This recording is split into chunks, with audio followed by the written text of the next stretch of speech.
Tak Rainer, dnes opäť pripadlo víťazstvo tebe, hral si už niekedy v Košiciach? Ešte nie, prvýkrát. Tak ako hodnotíš ihrisko? No, tak po včerajšom daždi je to dosť rozmočené, ale tak nápresnosť hlavne, väčšinou takéto. Porazil si o jednu ranu Jana Peča, vy ste vlastne celý čas išli spolu vo flajte, tak ako prebiehalo to súperenie medzi vami, vedeli ste o sebe?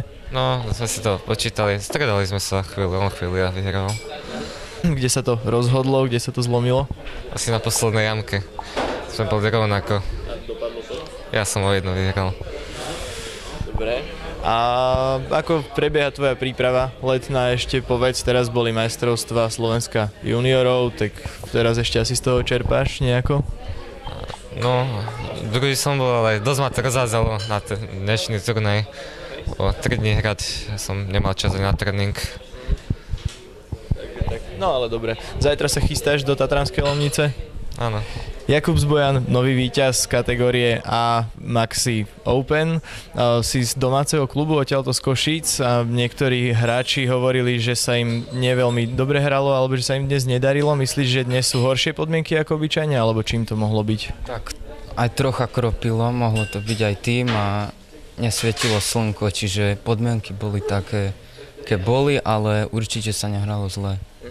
Ako sa ti hralo dnes? Si prvýkrát na túre olympijských nádejí, čiže si videl svoju konkurenciu, ako porovnávaš svoju hru? Myslím, že bola taká celkom konzistentná, pretože som nebol asi pod tlakom a sústredil som sa na každý úder.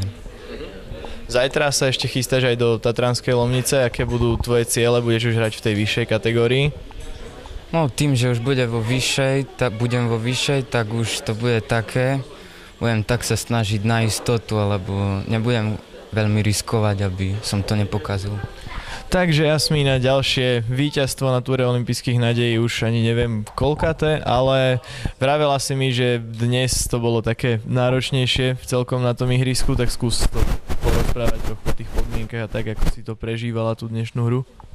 No ihrisko bolo v pohode, len my vo flajte sme skôr tak zdeprimovane hrali, lebo nám to nešlo a robili sme zbytočné blbé chyby.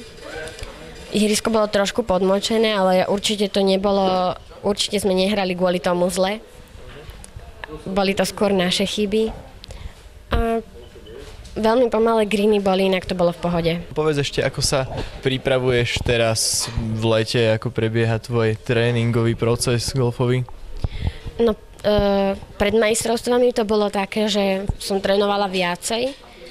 Hlavne som hrávala ihrisko, aby som ho vedela zahrať, lebo ja ho nehrávam až tak často.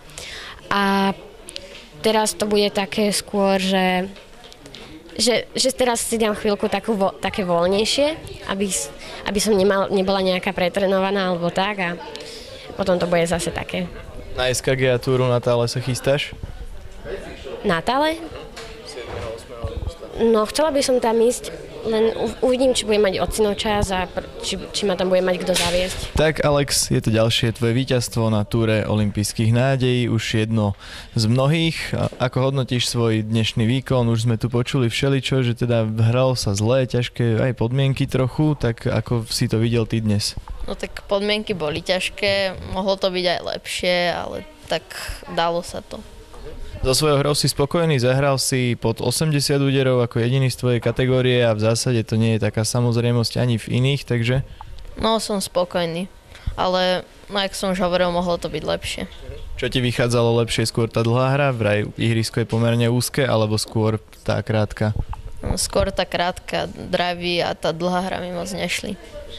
Pripravuješ sa ísť aj zajtra do Tatier? Áno. Ako si trávil, povedzme teraz, tú prvú polovicu prázdnin, našiel si čas aj na golf? Áno, hrával som aj golf, potom som bol aj na prázdninách samozrejme v Chorvátsku a no tak na ten golf, no našiel som si ten čas. A ďalej plánuješ? No, teraz idem na týždeň tiež do Chorvátska a potom vlastne na to SKG a na Tálu. Dobre, Saša, si celkom fajn naladená, takže asi spokojná so svojím výsledkom. Podarilo sa ti ukradnúť nie celkom jednoduché víťazstvo, tak ako to dnes prebiehalo? Prvá som skončila, ale výsledok nebol moc dobrý. Prečo nebol dobrý? Nedarilo sa mi nič. Konkrétne? Nič. Vôbec. A čo plánuješ zlepšiť teda? Asi všetko, že? Na čo si sa zameriavala pri poslednom tréningu? Na dlhú ranu. A napriek tomu to dnes nešlo? No a na druhej devine už áno, na prvej nie. Tak samo je to tvoje druhé víťazstvo na túre olympijských nádejí v tvojej kategórii. Ako si to dnes prežíval? Ako sa ti hralo? No, tak, nič moc, ale aj keď bolo prvé miesto, tak som bol rád. Lebo hral som hrozne. Niektoré jamky. Niektoré. Čo hovoríš na podmienky, alebo čím to bolo, že nie si spokojný so svojou hrou?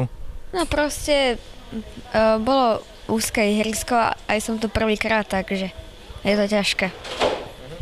No napriek tomu víťazstvo, tak ako si sa pripravoval povedzme na tento turnaj, či obyčajne iba? Ja som tu úplne prvýkrát hral, takže nič. Ja som sem išiel tak, že idem hrať normálne, že žiadne prvenstvo nebude. No, tak vidíš, tak to nakoniec vyšlo. Tak gratulujeme. Tak Miška, to je tvoje druhé, alebo hádam aj tretie víťazstvo na túre olympijských nádejí. Ako sa na to pozeráš dnes celkom suverénne, pod 90 úderov si zahrala, tak ako sa ti dnes hralo? Hralo sa mi veľmi dobre a myslím, že je to veľmi dobrý výsledok aj. Ako sa ti páči tu na ihrisko pri Košiciach? Bola si tu už niekedy? Ešte v živote som tu nehrala, ale je celkom pekné. Čiže dnes to bola úplná premiéra pre teba? To zas nie. Čiže včera, alebo kedy si stihla nejaké tréningové kolo, alebo? Včera som na tréningovom kole nebola. Jasné. A ako prebieha tvoja letná príprava golfová, ako trénuješ, alebo tak teraz? Tak, trénujem s Johnom Carrollom a je to 3-krát za týždeň. Spokojná s tréningami? Hej, veľmi. Tvoje víťazstvo v kategórii F-Mini Open, a určite máš z neho radosť. Poznala si už ihrisko aj predtým? Áno, predčerom som tu hrala. Využila si aj v nejaké tie skúsenosti z toho? Vedela si čo, kde zahrať? No áno, ako kedy, tak som vedela ako palicu a tak. A kde si najviac využila, alebo čo si tak najviac odkúkala na tom ihrisku? Asi na takej pár trojke, čo sa hrá cez takú riečku, lebo som tam vedela ako palicu, to bola taká. Ako inak prázdninuješ, povedzme teraz, vieš, je také leto, ešte aj na golf si nájdeš čas? No áno, dobre, tak. Je to v poriadku? Aj na tréningy zostáva času? No, trošku. Zajtra sa chystáš do Tatranskej Lomnice? Nie, lebo nie.